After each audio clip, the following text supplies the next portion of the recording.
Theta minus 90, अगर sign 90 minus theta होता, pi by 2 minus omega T होता, तो ये कॉस ओमेगा टी होता।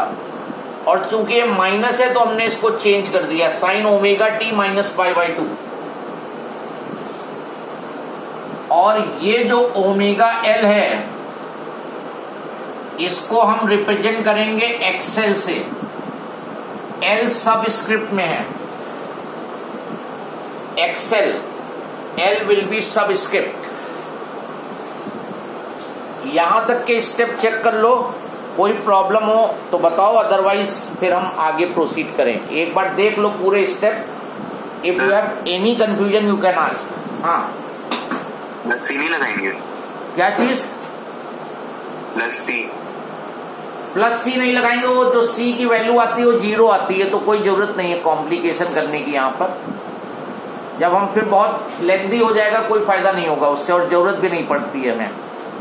प्लस सी लगना चाहिए था, लेकिन यहाँ पे उसकी वैल्यू 0 आती है, इसलिए उसको छोड़ देते हैं, अदरवाइज फिर वो कॉम्प्लिकेशंस हो जाते हैं। ओके सर, ठीक है। यहां तक और कोई स्टेप में प्रॉब्लम?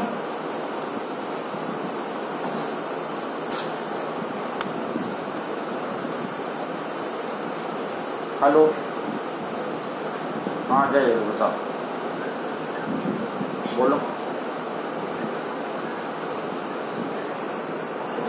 अब मुझे नहीं पता है, वो तो सब स्कूल में रखा है,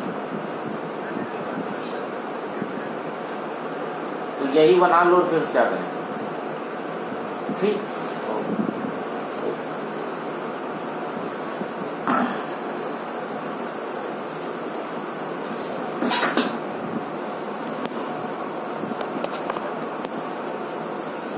yes, am I audible to you?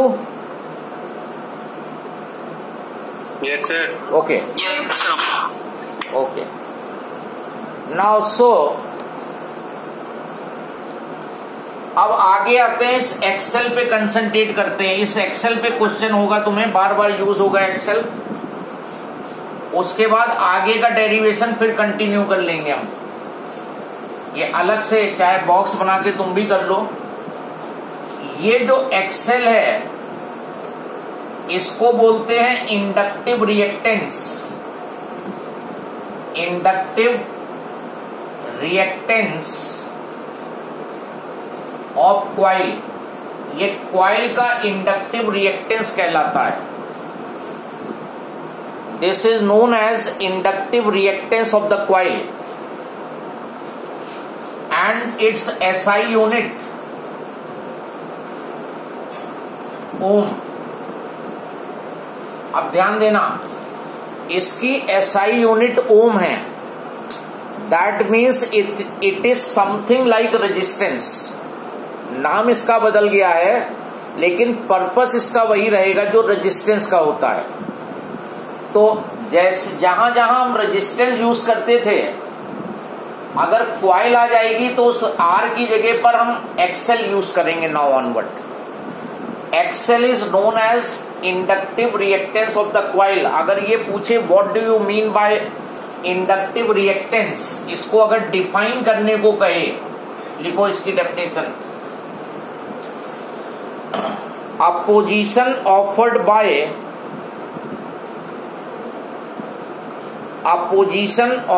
by inductor coil. Opposition, yes. Opposition offered by inductor coil. ये opposition offered by inductor coil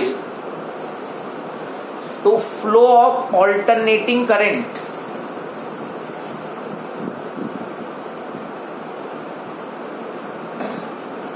inductor, ये जो करंट के फ्लो में इंडक्टर कॉइल अपोजिशन ऑफर करेगा वो कहलाता है इंडक्टिव रिएक्टेंस। जैसे तुमने रेजिस्टेंस पढ़ा था, what was resistance?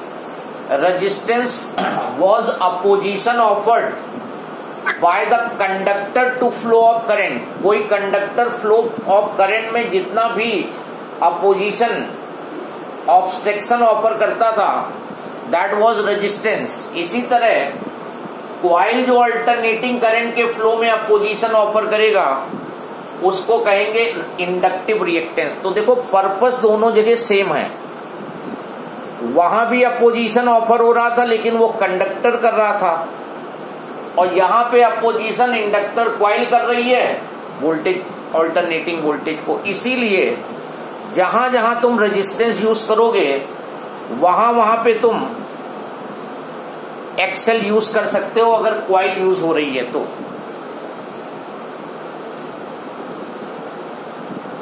Then further you see this X L will be equal to, अगर इसकी वैल्यू निकालनी हो तो एक्सेल ओमेगा एल के इक्वल, ये फॉर्मूला बहुत फ्रीक्वेंटली यूज होगा। You will be given omega and L and X L you will be requiring.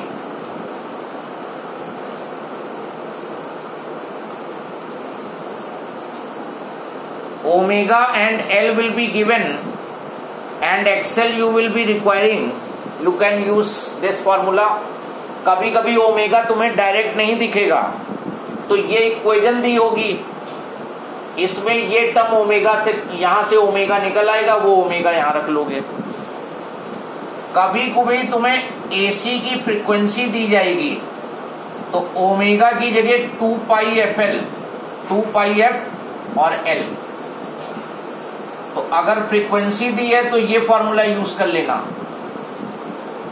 अगर ओमेगा दिया है तो ये यूज कर लेना। और यहां से हमें पता चला कि एक्सेल जो है that is directly proportional to frequency. अगर एसी की फ्रीक्वेंसी इंक्रीज होगी तो इंडक्टिव रिएक्टेंस भी इंक्रीज होगा, और एसी की फ्रीक्वेंसी डिक्रीज होगी तो एक्सेल डिक्रीज होगा।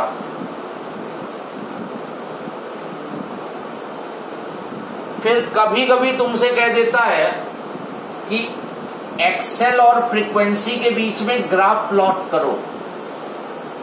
सो the variation of X L with frequency, very important graph. अब इस तरह के 4 ग्राफ इसमें होंगे अलग अलग, तो सब याद रखने होंगे, एक जनरली आ जाता है। How inductive reactance changes with frequency, तो एक्सेल फ्रीक्वेंसी के डायरेक्टली प्रोपोर्शनल, और डायरेक्टली प्रोपोर्शनल में straight line graph you get. So ये स्ट्रेट लाइन ग्राफ इसका बन जाएगा इंडक्टिव रिएक्टेंस वर्सेस फ्रीक्वेंसी। बहुत इंपॉर्टेंट ग्राफ होगा ये, एक्सेल और फ्रीक्वेंसी के बीच में graph.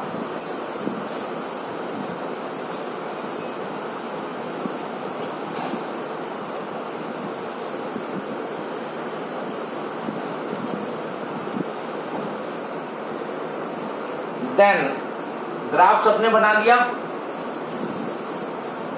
Everybody has made the graph.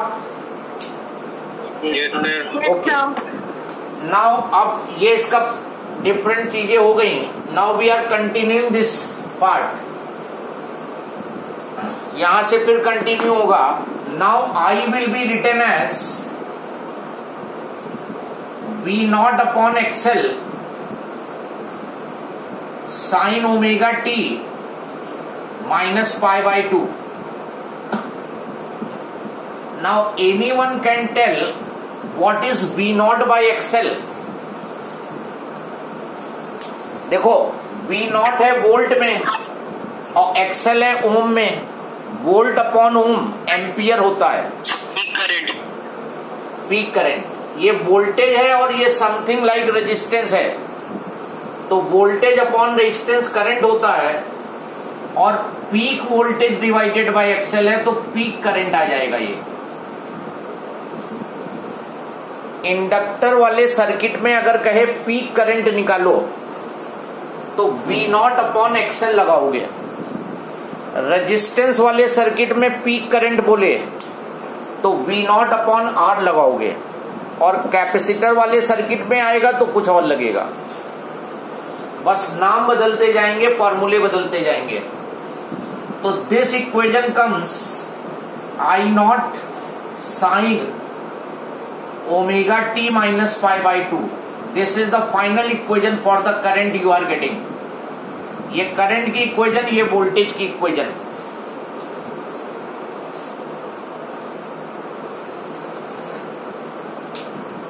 दोनों इक्वेशंस को ध्यान से देखो और बताओ कि तुम्हें क्या रिलेशन दिख रहा है यहां से।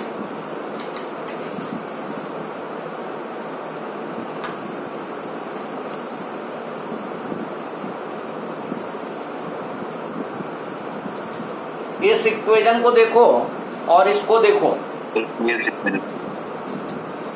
दोनों में फेस का डिफरेंस है। कितना फेस का डिफरेंस दिख रहा है? ये V not sine omega T है, ये I not sine omega t minus pi by to है। तो पाई बाई टू का फेज डिफरेंस है। और कौन आगे है और कौन पीछे है, इक्वेशन देख के एनालाइज करो। कौन आगे होगा, कौन पीछे होगा? V क्या आगे की? V आगे होगा। V greater than I। V आगे चलेगा और करंट पीछे रहेगी, क्योंकि इसमें माइनस लगा हुआ है फेज में। तो this is very important point, you have to remember. Across pure inductor coil, across pure inductor coil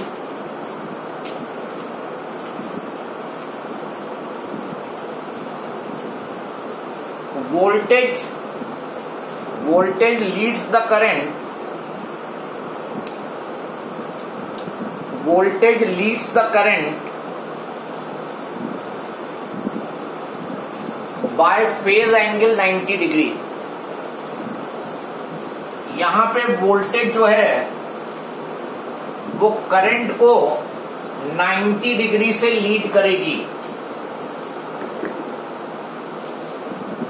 voltage will lead the current by phase angle 90 degree. तो अब इसका फेजर डायग्राम देखते हैं। करंट ले लो ये और वोल्टेज ले लो ये। 90 डिग्री से वोल्टेज लीड कर रही है, तो लीड जो है इधर को होगी, और इधर अगर नीचे बना देते तो लैग करने लगती वोल्टेज। तो voltage leads the current by phase angle 90 degree. तो phase angle between voltage and current, अगर पूछ ले तुमसे कभी in pure inductor circuit what is the phase angle between voltage and current, so that phase angle will be 90 degree।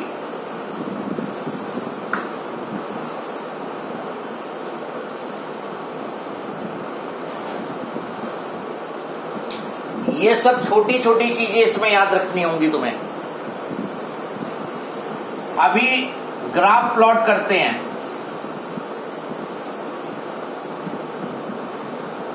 यहां पे V and I, ये मान लो वोल्टेज के लिए है। अब इस बार बिल्कुल इसी तरह का नहीं बन पाएगा ये। अब वोल्टेज लीड करेगी और करंट लैग करेगा 90 डिग्री। पूरा एक साइकिल जो है ये 360 डिग्री का होता है। पूरा एक साइकिल 360, यहां तक हुआ 180 और आधा पार्ट ये हुआ 90 डिग्री। 90 डिग्री लीड या लैग दिखाना है तो जो टाइम का डिफरेंस है वो T/4 होना चाहिए। वैसे देख लो बहुत इजी लगता है। यहां से यहां तक पूरा साइकिल है 360 का, ये 180 है 90, और ये इस तरह से बना दोगे। जिस समय वोल्टेज 0, करंट पीक है नेगेटिव में, और जब वोल्टेज मैक्सिमम तो करंट 0, और जब वोल्टेज 0 अटेन कर ली तो current maximum. In this way there is always phase difference of 90 degree between voltage and current, और वोल्टेज आगे है और करंट पीछे है. Voltage leads the current by phase angle 90 degree. फिर से बता दीजिए. देखो, एक पूरा साइकिल जो होता है यहां से यहां तक हुआ साइकिल, और पूरा साइकिल पूरी रोटेशन ऑफ कॉइल होती है, मतलब 360 डिग्री हुआ. तो यहां तक हुआ 180 डिग्री और यहां तक हुआ 90 डिग्री. फेज एंगल कितने का हमने निकाला है? 90 डिग्री का. तो इतना डिफरेंस होना चाहिए, और वोल्टेज को आगे रख के चलना है और करंट को पीछे रख के चलना है. तो इतना डिफरेंस है, तो इस टाइम पे वोल्टेज पीक पे है तो करंट 0 होगी, और जब वोल्टेज 0 आ गई तब करंट पीक पे गई, और जब वोल्टेज मैक्सिमम हो गई अपोजिट में तब करंट 0 आई, और जब ये फिर 0 हुई तो ये पीक पे नीचे चली गई. तो हमेशा वोल्टेज आगे चल रही, करंट पीछे चल रही है. और कितने डिफरेंस के साथ? 90 डिग्री के साथ. हाँ, क्या पूछ रहे हो सर? ये ग्राफ है कि फेजर डायग्राम? ये ग्राफ है, ये ग्राफ है, ये फेजर डायग्राम है.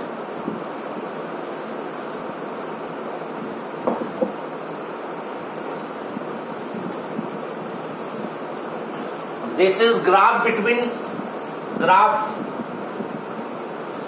for V and I in only R circuit, only L circuit, only L circuit में how V and I are changing, varying. तो ये ग्राफ है, ये फेजर डायग्राम है. फेजर डायग्राम वेक्टर की तरह बनता है.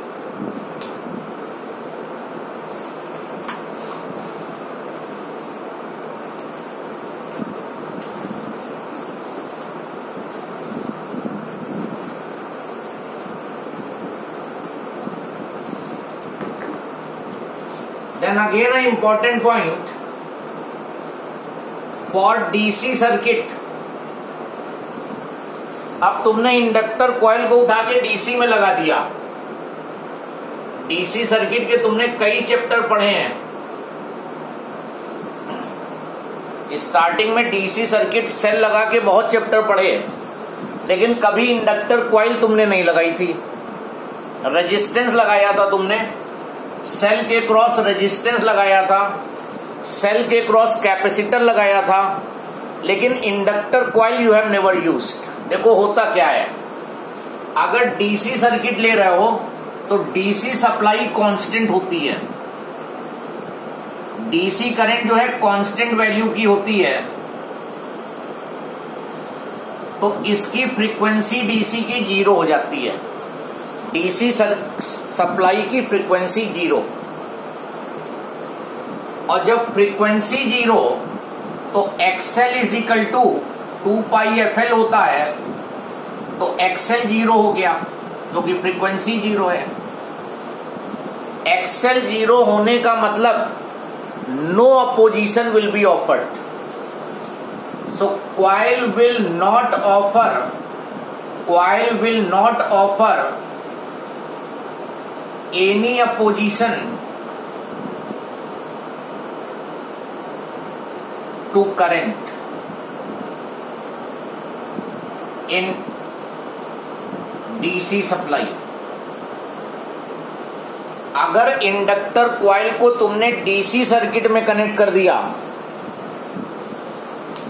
तो डीसी की फ्रीक्वेंसी 0 होने से अपोजिशन करंट को अपोज कनेक्ट नहीं कर पाएगी. ये कॉइल जो है करंट में कोई अपोजिशन नहीं देगी. It will simply behave as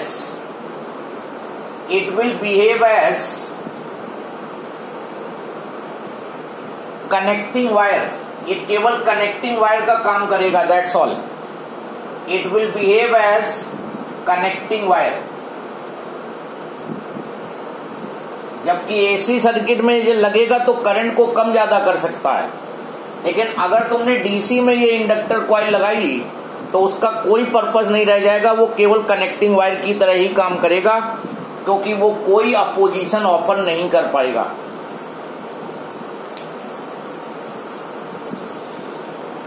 clear? तो अगर तुमने एसी में इंडक्टर कॉइल लगाओगे तो ठीक है, अगर डीसी में तुमने इंडक्टर कॉइल लगाया, और इसीलिए हमने किसी भी डीसी वाले चैप्टर में इंडक्टर कॉइल यूज नहीं की थी, क्योंकि वहां पे उसका कोई पर्पस ही सॉल्व नहीं होगा।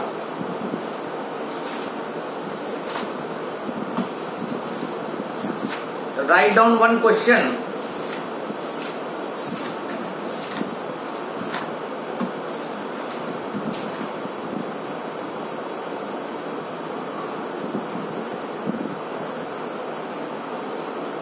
The inductance of a coil is 1 Henry. The inductance of a coil is 1 Henry.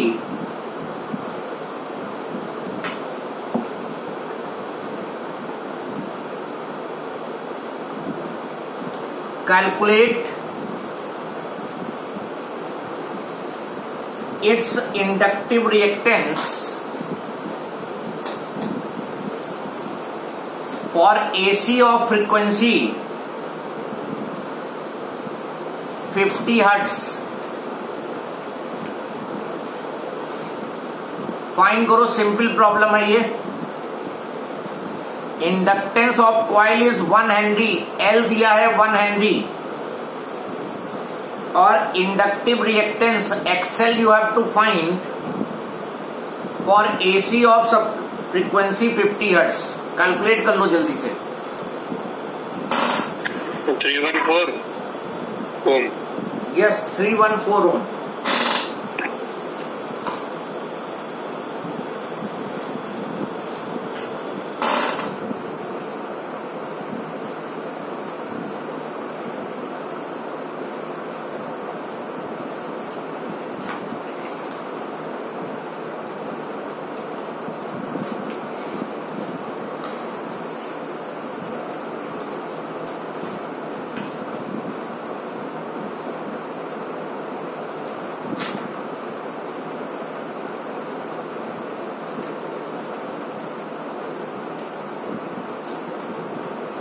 So frequency was 60 hertz. 50 hertz.